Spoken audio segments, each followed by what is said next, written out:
오신 의왕우리교회 성도님들을 주님의 이름으로 환영하고 축복합니다. 오늘은 8월 11일 이사야 62장 1절에서 12절의 말씀으로 이스라엘의 회복과 영광이라는 제목으로 하나님 말씀을 나누겠습니다. 제가 먼저 성경 봉독해 드리겠습니다. 나는 시온의 의가 빛같이 예루살렘의 구원이 햇불같이 나타나도록 시온을 위하여 잠잠하지 아니하여 예루살렘을 위하여 쉬지 아니할 것인즉 이방 나라들이 내 공의를 뭇 왕이 다 내 영광을 볼 것이요 너는 여호와의 입으로 정하실 새 이름으로 일컬음이 될 것이며 너는 또 여호와의 손의 아름다운 관 내 하나님의 손의 왕관이 될 것이라. 다시는 너를 버림받은 자라 부르지 아니하며 다시는 내 땅을 황무지라 부르지 아니하고 오직 너를 헵시바라 하며 내 땅을 뷸라라 하리니 이는 여호와께서 너를 기뻐할 것이며 내 땅이 결혼한 것처럼 될 것임이라. 마치 청년이 처녀와 결혼함같이 내 아들들이 너를 취하겠고 신랑이 신부를 기뻐함같이 내 하나님이 너를 기뻐하리라. 예루살렘이여 내가 너의 성벽 위에 파수꾼을 세우고 그들로 하여금 주야로 계속 잠잠하지 않게 하였느니라. 너희 여호와로 기억하시게 하는 자들아 너희는 쉬지 말며 또 여호와께서 예루살렘을 세워 세상에서 찬송을 받게 하시기까지 그로 쉬지 못하게 하라. 여호와께서 그 오른손 그 능력의 팔로 맹세하시되 내가 다시는 내 곡식을 내 원수들에게 양식으로 주지 아니하겠고 내가 수고하여 얻은 포도주를 이방인이 마시지 못하게 할 것인즉 오직 추수한 자가 그것을 먹고 나 여호와를 찬송할 것이요 거둔 자가 그것을 너의 성소들에서 마시리라 하셨느니라. 성문으로 나아가라 나아가라. 백성이 올 길을 닦으라. 큰 길을 수축하고 수축하라. 돌을 제하라. 만민을 위하여 기치를 들라. 여호와께서 땅끝까지 선포하시되 너희는 딸 시온에게 이르라. 보라 내 구원이 이르렀겠고 보라 상급이 그에게 있고 보응이 그 앞에 있느니라 하셨느니라. 사람들이 너를 일컬어 거룩한 백성이라 여호와께서 구속하신 자라 하겠고 또 너를 일컬어 찾은 바 된 자여 버림받지 아니한 성읍이라 하리라. 아멘. 하나님께서는 이스라엘의 관계를 완전한 회복되실 거라고 말씀해 주고 있습니다. 하나님은 이스라엘을 향해서 신부처럼 사랑하는 신부처럼 대해 줄 거라고 말씀하십니다. 어느 누가 과연 하나님의 신부가 될 수 있을까요? 이것은 정말 놀라운 하나님의 은혜라고만 표현할 수밖에 없습니다. 하나님 그뿐만 아니라 이스라엘을 위해서 파수꾼을 세워주실 것이다 라고도 말씀하십니다. 이것은 하나님께서 이스라엘을 지키시고 보호하실 것이라는 약속의 말씀이기도 합니다. 하나님께서 이스라엘의 파수꾼이 되면 이전에 포로와 같은 큰 어려움이 찾아와도 두려워 떨 필요가 이스라엘에게는 전혀 없습니다. 하나님의 보호하심은 완벽한 보호며 완전한 보호하심이기 때문입니다. 이전에 포로로 끌려간 이스라엘 백성들은 그때만 해도 생각이 너무나 달랐습니다. 이스라엘 백성들은 포로로 끌려갈 때 하나님은 우리 일에는 전혀 관심이 없어 보인다라고 생각했을 것입니다. 우리의 인생도 생각지 못한 그리고 감당하지 못한 어려움이 찾아오기도 합니다. 그럴 때 우리도 하나님의 손길을 보지 못해서 그리고 알지 못하는 경우도 생길 수도 있습니다. 그러나 하나님은 과거 어느 시간에도 그리고 지금 이 순간에도 결코 이스라엘 백성들을 방관하시는 분이 아닙니다. 그래서 하나님은 하나님의 열심히 열방의 비웃음을 샀던 이스라엘을 향한 그 이스라엘이 모든 열방에 오히려 부러워하는 일이 곧 나타날 것이라고 합니다. 이제 하나님의 구원 사역은 시온에 큰 변화를 가져오게 됩니다.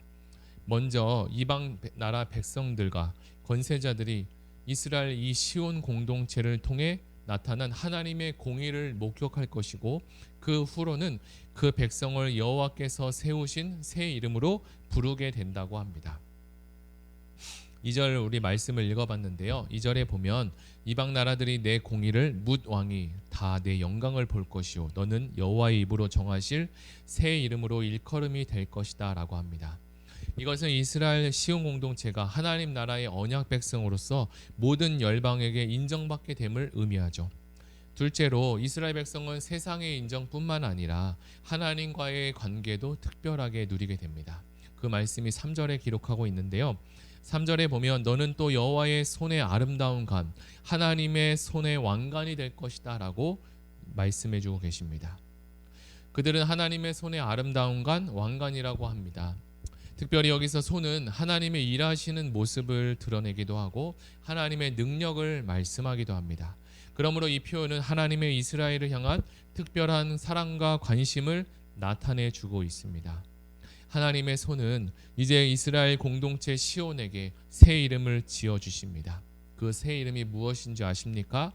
4절에 다시는 너를 버림받은 자라 부르지 아니하며 내 땅을 황무지라 부르지 아니하고 오직 너를 헵시바라 하며 내 땅을 뷸라라 하리니 이는 여호와께서 너를 기뻐하실 것이며 내 땅이 결혼한 것처럼 될 것이다 라고 합니다. 시온은 그동안 버림받은 자 그리고 황무지와 같은 삶을 살아왔습니다. 그러한 이름으로 그렇게 살아왔죠. 그러나 이제는 하나님이 기뻐하는 여인, 그 다음에 결혼한 여인이라는 이름으로 살아갈 것이다 라고 합니다. 하나님은 이사야에게 백성이 회개하지 못하게 하는 소명을 주면서 이스라엘이 황무지가 될 때까지 계속적으로 그렇게 하라고 하셨습니다. 그러나 이제는 여호와께서 이스라엘을 아내로 맞이해 주신다고 합니다. 여호와 하나님은 너를 기뻐할 것이라 헵시바라 뷸라라고 불러주신다고 했습니다. 헵시바라는 것은 기뻐하는 곳이라는 뜻을 가지고 있고 뷸라는 결혼한 여자라는 영광스러운 이름을 가지고 있습니다. 이는 하나님과 그의 소유된 백성과 이 친밀한 관계를 증거하고 있는 거죠. 특별히 이 뷸라라는 단어를 더 주목해 보면 이 뷸라의 단어는 결혼하여 남편에게 속한 여성을 가리킨다고 합니다. 본문에서 버려진 이스라엘 공동체가 이제 돌아와 그 땅을 다시 기업으로 얻어 거주하게 되고 하나님, 남편 되시는 그 하나님께 속한 여성 이스라엘이 된다라고 합니다. 이제 5절입니다. 마치 청년이 처녀와 결혼한 같이 내 아들들이 너를 취하겠고 신랑이 신부를 기뻐한 같이 내 하나님이 너를 기뻐하리라. 5절 말씀은 앞으로 회복되는 하나님과 이스라엘 시온 공동체의 부부 관계를 이렇게 설명하고 있는데요. 그리고 이어서 나오는 결혼함과 같이라는 단어는 원래 뜻을 찾아보니까 주인 노릇을 하다 또는 차지하다라는 뜻을 사용한다고 합니다. 이것은 하나님이 이스라엘 공동체를 보고 기뻐하신다는 표현이기도 하고 하나님과 소유된 이스라엘 백성의 친근한 관계가 회복된다는 것을 증거하기도 합니다. 이어서 선지자는 파수꾼에게 끊임없이 소리를 지르라고 합니다. 무엇 때문에 이렇게 소리를 질러야 할까요? 6절 말씀을 읽어드리겠습니다.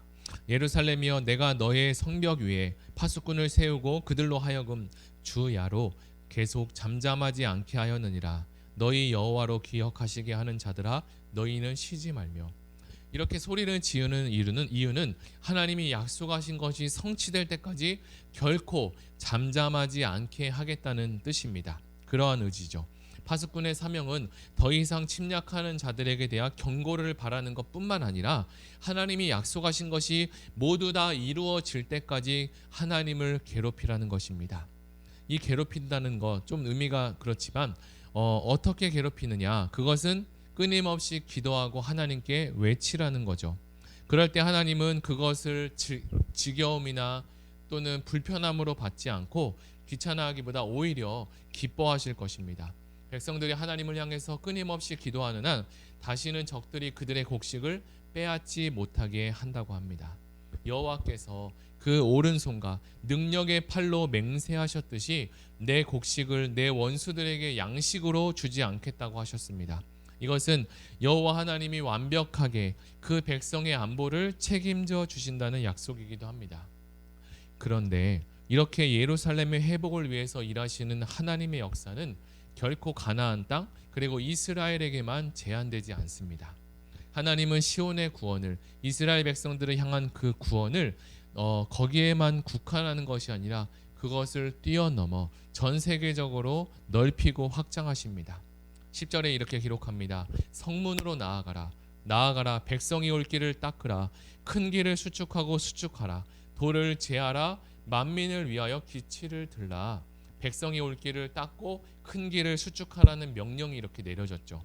이것은 누구를 위한 길일까요? 바로 하나님 나라의 백성을 위한 길입니다. 이것은 하나님 나라의 백성 이스라엘이 포로로 끌려간 그 백성이 시온으로 돌아올 수 있도록 길을 준비하라고 말씀합니다. 또한 만민을 위해 기치를 들라는 것은 민족들에게 신호를 보내서 하나님의 백성을 보내거나 데려오게 하라는 명령으로 보여질 수 있습니다. 그리고 하나님은 이 구원의 역사가 이스라엘로 국한되는 것이 아니라, 그것을 원하는 것이 아니라, 오히려 하나님은 더 많은, 그리고 더 넓게 확장되어서 구원으로 만민들이 동참하기를 원하셨습니다. 하나님은 또한 민족들로 하여금 하나님께서 그 백성을 구원하셨다는 것을 입으로 시인하기를 원하십니다. 이것은 민족들이 시온을 향하여 하나님의 구원이 임박했음을 선포하고, 또 그 백성과 성의 새 이름으로 부름으로 그 백성을 위한 하나님의 구원이 이루어진다는 것을 증거하는 예언의 말씀입니다. 그렇게 해서 세상이 시온을 보고서 하나님을 찬양하고 경배할 수 있도록 하기 위해 이스라엘 백성들을 구원하셨습니다. 이제 말씀을 정리하겠습니다. 오늘 이사야 말씀을 묵상하면서 이스라엘에게 하나님은 신랑으로 다가오시고 이스라엘을 신부로, 사랑하는 여인으로 만들어 주셨습니다. 혹시 나에게 처해진 상황 가운데 어려운 시간을 보내시는 분이 있으셔서 그 속에서 하나님께서 내게 도움이 되지 않고 또는 관심이 없다라고 생각하시거나 나를 버려두고 계신 것은 아닌지라고 생각하는 분이 있다면, 하나님의 그 큰 사랑을 오늘 이사야를 통해서 말씀하시고 그 이유를 알려주셨습니다. 하나님의 그 큰 사랑을 발견하고 알아가는 시간이 되었으면 좋겠습니다. 하나님은 잠시 이스라엘을 버리셨다고 했지만 그것은 영원한 하나님의 계획이 아니었죠.